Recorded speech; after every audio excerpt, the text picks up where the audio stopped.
going on, YouTube? In my previous videos we've looked at individual camouflage patterns and their effectiveness in this environment. In this video we're going to look at our gear. We're going to look at everything from camouflaging your body to your weapon to the pack that's on your back. First thing we're going to talk about is your individual weapon. If you notice, two of these weapons are painted.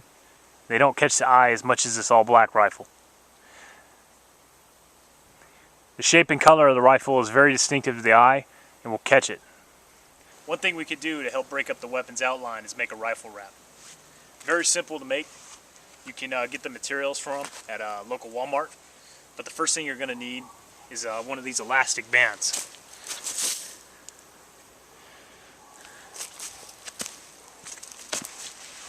Very cheap. It's probably only a couple bucks, if that. But you take the elastic band,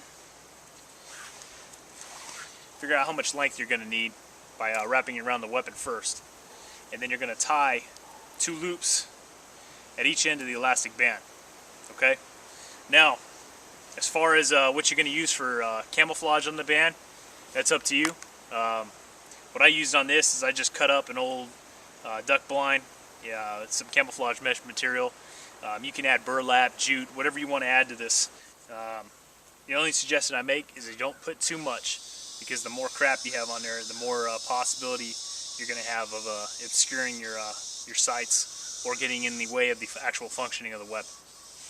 You don't need much, you just need something to break up your weapon.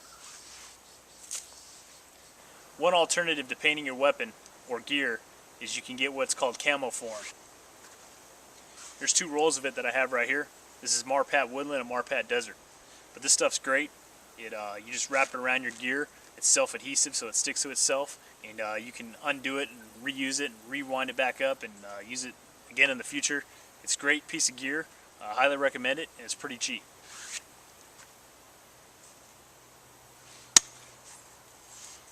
As you can see, this is a spotting scope I gave a paint job, and this stuff would wrap around it very easily.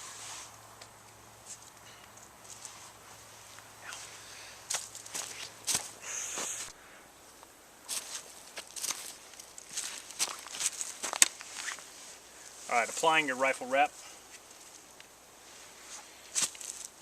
Just going to take a loop, put it over your barrel, and then you're just going to wrap it around your rifle.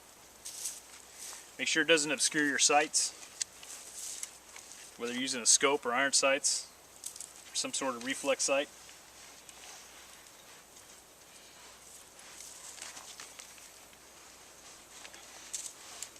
The other thing you don't want to do and avoid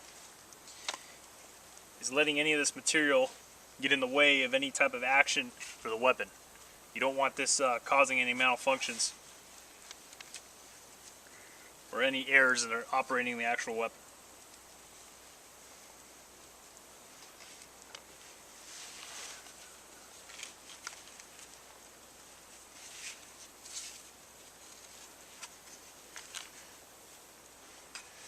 Also, make sure that you leave enough surface area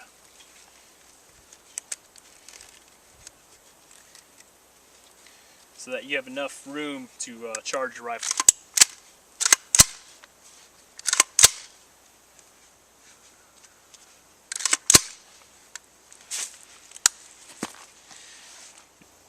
There you go. There's the rifle wrap. I got nothing actually blocking the functioning of the weapon. I can charge my weapon. Nothing's in the way of the bolt. Nothing's blocking the magazine release or the safety mechanism or the trigger housing. I can see through my optics quite clearly. That's another perk to using this mesh type material. And it's effectively breaking up the outline of the weapon.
could apply this camo wrap to an all-black rifle and it'll help break it up as well. If you don't want to paint your rifle, again, you can apply this camo wrap to your rifle and it'll help break up the outline and break up some of that black so it's less recognizable to the human eye.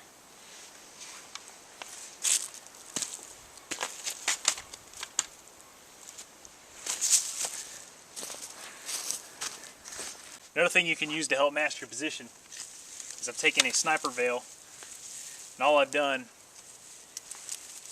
is I cut and tied in cami netting and burlap to this sniper veil. Great thing about sniper veil, as you can see, it's got these grids in it that you can see through. So you can put that over your weapon. What I've done here is I made a little hole for my barrel.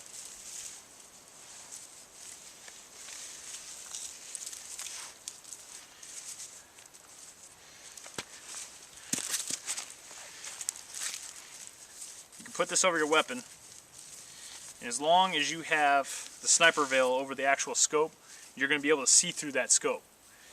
So when you're laying in the prone, you can throw this over your head and you can see through the actual sniper veil and still engage targets.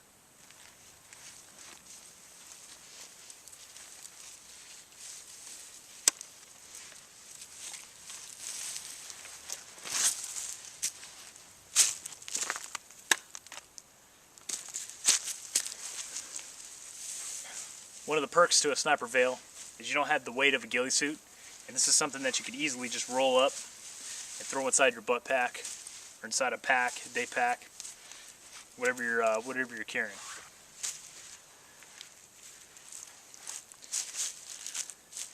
This is a sniper veil that I routinely wear.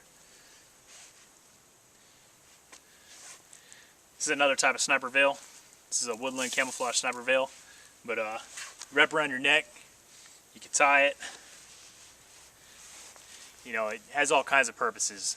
You can it catches sweat, keeps your neck cool, and if you need to, you can use it just in the manner that I just showed you as a help cover and conceal your position.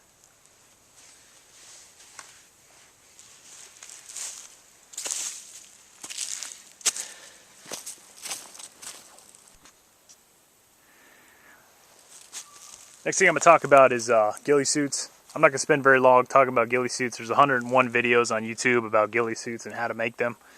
Here's two that I made though. One of them I made for the springtime, obviously the one on the right with all the green, and the one on the left is for the fall with all the tan. These things are very easy to make, and the materials don't even cost that much. But essentially, you just get a net.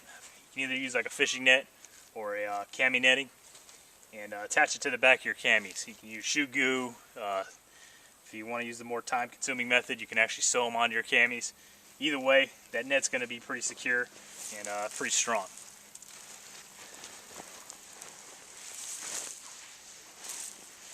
You're going to tie the burlap in with the net. Don't put too much burlap in there because you want to leave plenty of room to add natural vegetation. Using natural vegetation that's out here is what's really going to help conceal your position and you.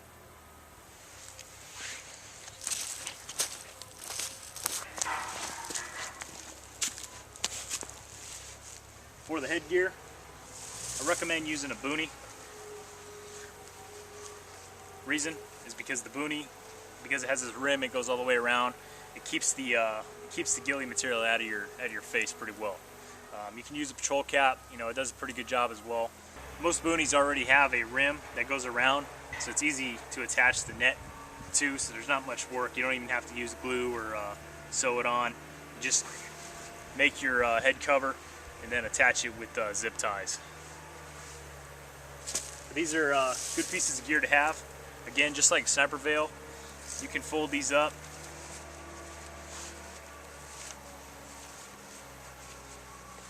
You can fold these suckers up and throw them in your butt pack, whether you're laying in an ambush or sitting in a hide or sitting in a recon position. You know, you can just keep this sucker in your butt pack, pull it out when you need it, add some natural vegetation, and there you go. You just plussed up your camouflage pretty effectively.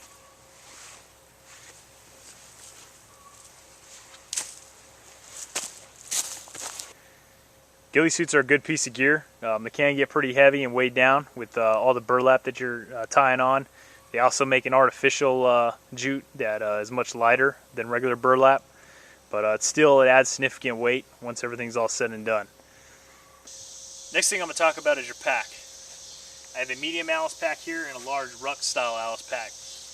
These things are readily available. They're very cheap, so if you want to go this route, by all means, it's a great pack for the price. You can get them practically anywhere, a surplus store, on eBay, you name it.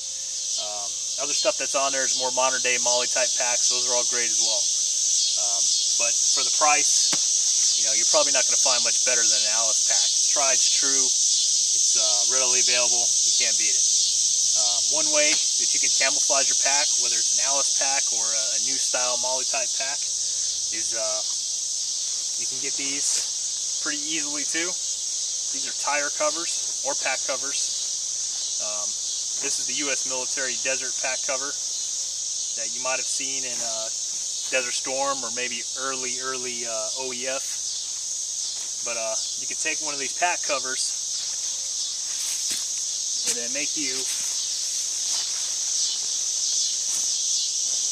pretty much a ghillie suit and attach it to your pack cover, and then all you got to do is put this over your pack, and there you go, you got a ghillie cover for your pack.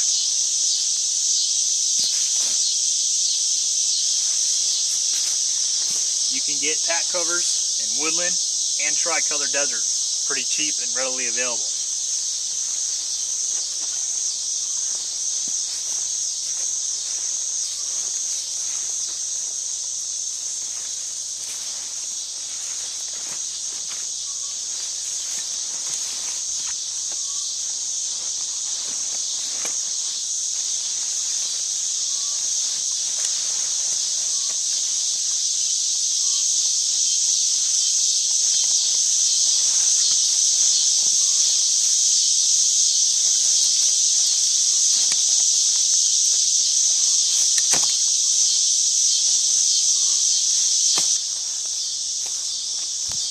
There you go.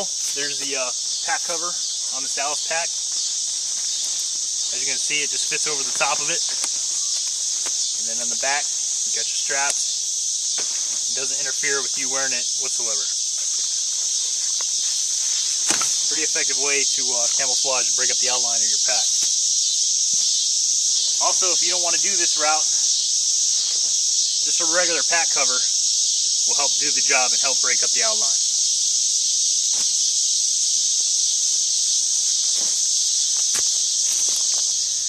Next thing I'm going to talk about is camouflaging your helmet. You can either paint your helmet or put a camouflage cover on it. Most camouflage covers have slits in them so that you can insert vegetation into the slits. Also, you can get what's called a ranger band, which is what I have here, and it's very easily. You can insert vegetation into this ranger band. A lot easier than using those slits. A lot quicker.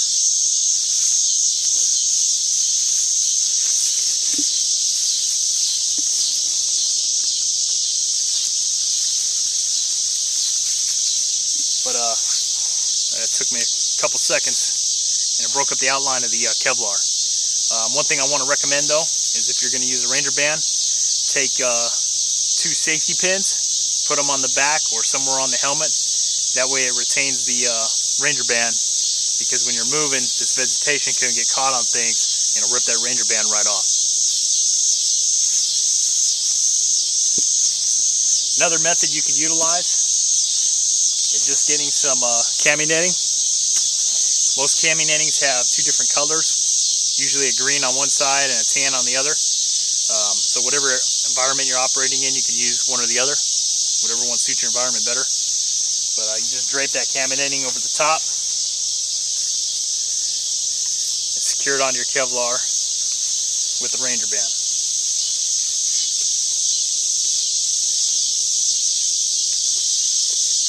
Just like that. And then if you want, you can also add the vegetation to it as well.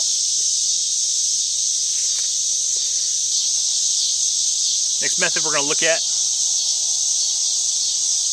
was very popular in the Army, I think back in the 80s. But you're going to take a piece of 550 cord, You're going to tie some buttons onto it, and then take up some either some burlap or some old camis, rip them up into strips, and you're going to tie it to the 550 cord. And then these buttons you're going to use to insert into the Kevlar,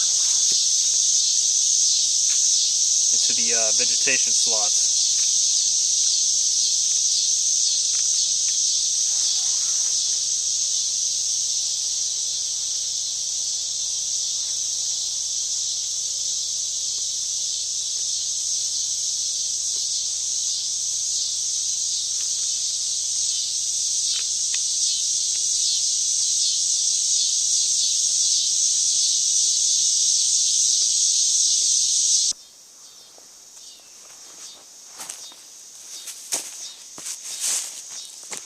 This is what it'll look like when it's all attached.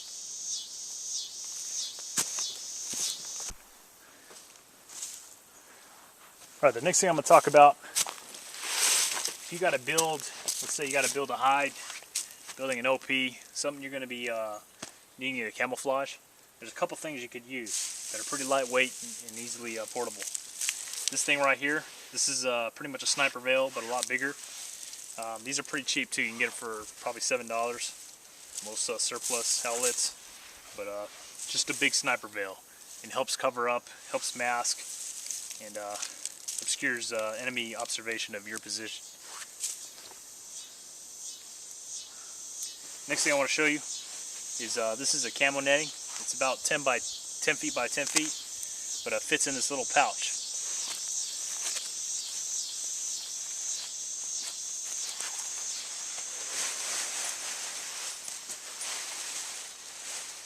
There you go, you got two. You got a light green and a dark, but pretty compact, pretty portable, easily to transport. Probably fit inside your Alice pack pouch on the outside. Last thing, you should generally always have a poncho on you. Poncho can help build a hide site. You can either use it as a roof or put it as a blind, something on those lines. But again, a poncho is a good piece of gear if you're building a hide site, something you want to use to obscure your position and make yourself less observable to the enemy.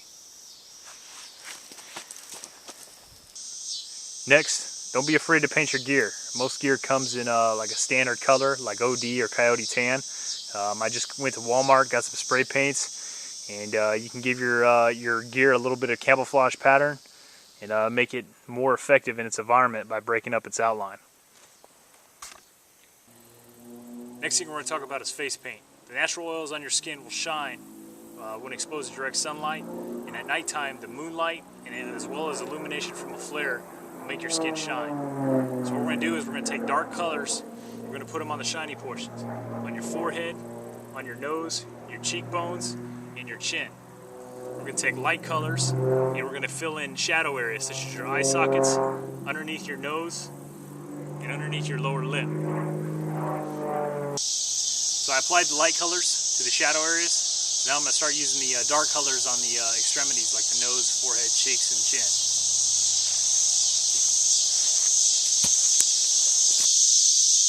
Alright, so once you apply your dark colors and you got it pretty much all on your face, you want to start blending it in. So just start working that pattern in. Remember, this isn't an art piece, it doesn't have to be perfect. Just blend the colors, irregular shapes. Try to adhere to the principles I was talking about earlier.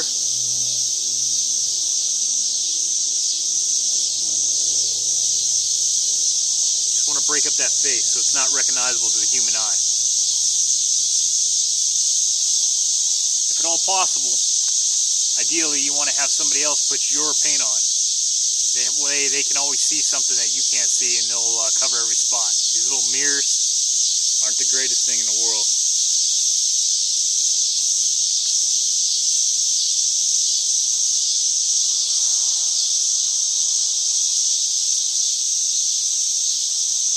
Make sure you get all those hard to see areas, back of your ears, on your neck.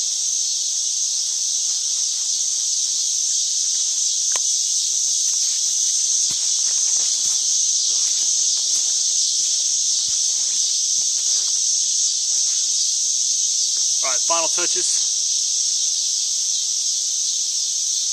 I usually wear something around my neck. Most of the time it's a sniper veil. I also like to wear those recon wraps. Sniper veil is a good piece of gear. I already talked about it earlier.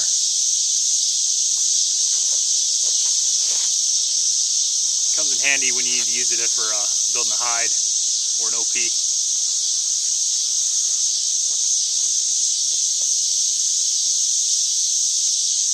Alright. As far as your hands are concerned, if you're not going to wear gloves, put face paint on your hands. Right? The natural oils are on your hands, it's just like they're on your face. You want to cover those up; they'll give your position away. An alternative to using face paint on your hands, you can put on some gloves. This is what I generally do. I like Nomex flight gloves. There's a lot of gloves out there. For me personally, I like the Nomex gloves. They're real thin, and it's the closest thing, for me anyways, to not wearing gloves. So Nomex are my preferred choice. But that's it, YouTube. That's how you camouflage your face in a nutshell.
That's it, YouTube.